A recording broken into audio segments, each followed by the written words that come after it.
കാസർഗോഡ് നഗരത്തോട് ചേർന്ന് കിടക്കുന്ന തളങ്കര എന്ന കൊച്ചുഗ്രാമത്തിന്റെ പേരിനൊപ്പമാണ് ഈ തൊപ്പികൾ അറിയപ്പെടുന്നത്. തളങ്കരയിലെ ഒട്ടുമിക്ക വീടുകളിലും നിർമ്മിച്ചിരുന്ന തൊപ്പികൾ വിദേശത്തേക്ക് കയറ്റി തുടങ്ങിയതോടെയാണ് പ്രശസ്തിയിലെത്തിയത്. 4 തലമുറയ്ക്കിപ്പുറം ഇപ്പോൾ തളങ്കരയിൽ തൊപ്പി നിർമ്മിക്കുന്നത് ഒരാൾ മാത്രം, ബാങ്കോട്ടെ അബൂബക്കർ മുസ്ലിയാരുടെ മകൻ വസ്ത്രവ്യാപാരിയായ റഹീം. റമദാൻ കാലങ്ങളിലാണ് തളങ്കര തൊപ്പിക്ക് ആവശ്യക്കാരേറെയുള്ളത്. പരുത്തിനൂലുകൊണ്ടാണ് തൊപ്പി നിർമ്മാണം. പിതാവിനൊപ്പം തൊപ്പി തുന്നലിന് സഹായിയായി നിന്നതിലൂടെ കണ്ടുപഠിച്ച കരവിരുതുകൊണ്ടാണ് റഹീം തൊപ്പികൾ തുന്നുന്നത്. പഴയ കാലത്ത് ചെയ്തുകൊണ്ടുള്ളത് ആൾക്കാർ ഏകദേശം 200 കൊല്ലം മുമ്പാണ് തുടങ്ങിയത്.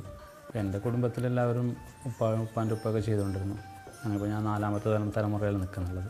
പേരും പെരുമയുമുള്ള തളങ്കര തൊപ്പികൾ പുതുവസ്ത്രത്തിനൊപ്പം പെരുന്നാളിന് ധരിക്കാൻ മുൻകൂട്ടി ഓർഡർ വരെ ലഭിക്കുന്നുണ്ട്. അതെ, കൂടുതലായിട്ടും റമദാനാണ് ചിലവാകുന്നത്. ഞാനൊരു വർഷം കൂടി സാധനം ഉണ്ടാക്കി വെക്കുന്നത്. കൂടുതലായിട്ട് ചിലവാകുന്ന റമദാൻ മാസത്തിലാണ്.